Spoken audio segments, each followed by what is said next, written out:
福生无量天尊，道有慈悲，贫道贤真。今天我们要继续深入解读《道德经》第20章，一念随喜，功德无量。这一章是《道德经》中极具个人色彩的一段文字，我们可以把它看作是老子对世俗世界的深刻梳理与自我立场的坦白，甚至带有一点沉重的情绪色彩。在这短短几十句里，他不仅反思了社会的价值体系，还描绘了自己与周围人截然不同的精神状态。开头几句是为之与阿，相去几何？美之与恶，相去若何？人之所畏，不可不畏。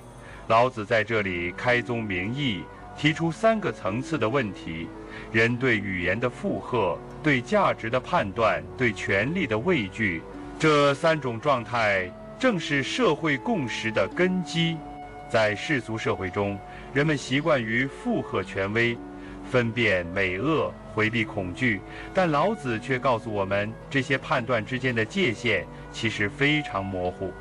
所谓为与阿，意思是对人的应答、迎合和附和，看似有差异，其实并无本质区别。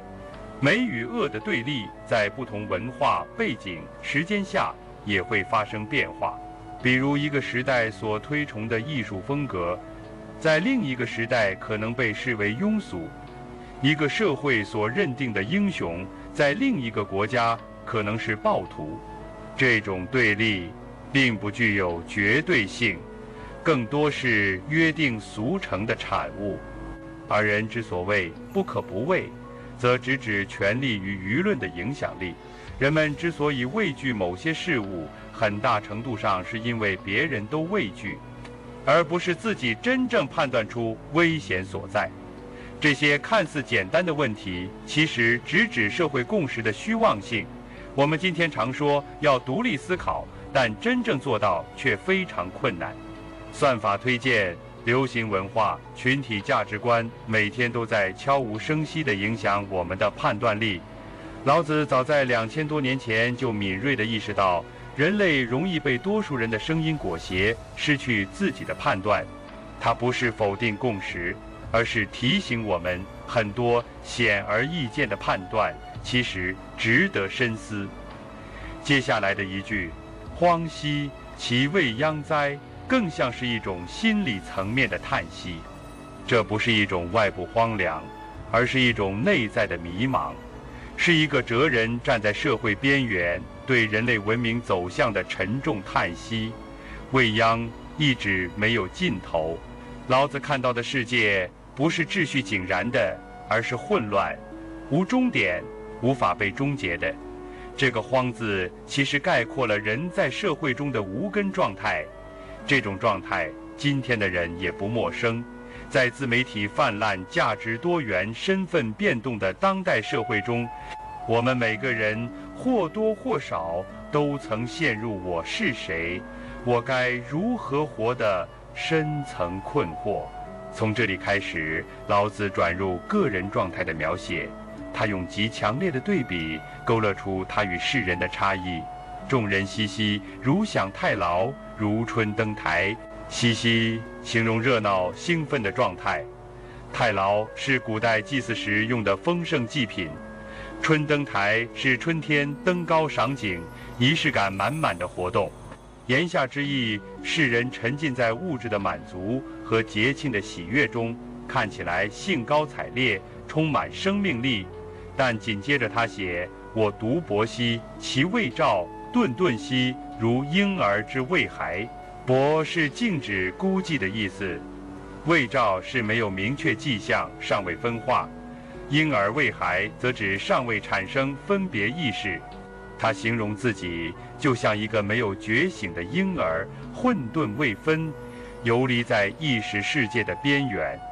不是他无法参与社会，而是他选择不被社会节奏所牵引。这种自觉性的混沌是主动维持的，而不是被动无知。今天社会中，独处变成一种能力，但在老子看来，这种独博是一种深刻的选择。他选择不以世俗眼光度量自己，也不以功利目标安排人生。他主动退入一种前分化的状态，等待观察，而不是仓促判断。接下来的几句愈发清晰地展示了这种状态的心理质地。累累兮若无所归，众人皆有余，而我独若遗。我愚人之心也哉。这里的累累意思是茫然无措，无所归则是无可归属。这种无根感、漂泊感在现代都市生活中尤为普遍。许多人在职场中疲于奔命，在家庭中却感到隔膜，在朋友圈中热络却觉得孤独。老子用1000多年前的语言描述了这种心理状态。他进一步写道：俗人昭昭，我独昏昏；俗人察察，我独闷闷。这是一种更彻底的区隔。俗人看似清醒、聪明、判断力强，但他却自称昏昏闷闷。这种昏不是昏庸，而是一种主动的不动摇。他不与世界争辩是非，不急于亮明立场，也不主动争取权威承认。他宁愿留在未定的模糊中，因为在模糊中才能保持对本质的敏感。很多时候，我们太急于展示自己的聪明，太急于得出结论，但老子却反其道而行之。他拒绝社会对聪明的定义，坚持内在的无知之知。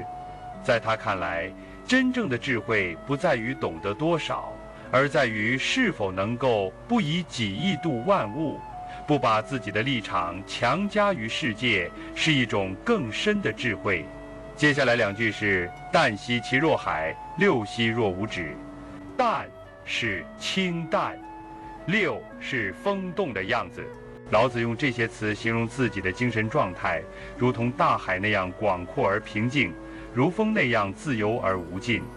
他没有稳定的边界，也不固守身份与立场，而是任由内在之道随境而动。我们在现代社会很容易陷入角色焦虑。我是职员、父亲、妻子、公民，我们为各种身份奔忙，往往忘了本来的自我。而老子提醒我们，在种种角色之前，我们首先是人，是未定义的生命本体。之后他写道：众人皆有矣，而我独完且鄙。这句话尤其值得注意。有矣是指有成就，有所凭借，完且鄙，是在自嘲，看起来愚笨又粗陋，但这并不是羞耻，而是他的自我安置。他明白，在世俗的标准中，他确实显得格格不入，但这种格格不入并不是失败，而是他对自我认同的坚持。今天的社会越是功利化，就越容易让不一样的人感到边缘。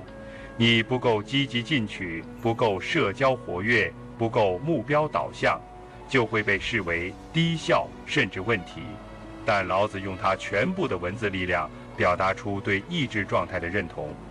他用最后一句话总结：我独异于人，而贵十母。十母意思是回归万物之本源。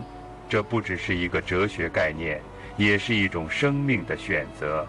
他与众人不同，并不因为骄傲，而是因为他敬重那个一切之初未被污染的本源。他的不同来自于他对道的体认，而这种体认正是整个《道德经》的根本。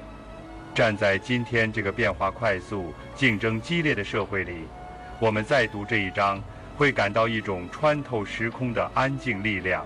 它不是要我们脱离现实，而是提醒我们，在现实的喧嚣中，我们依然可以保有一片不被污染的内心之地。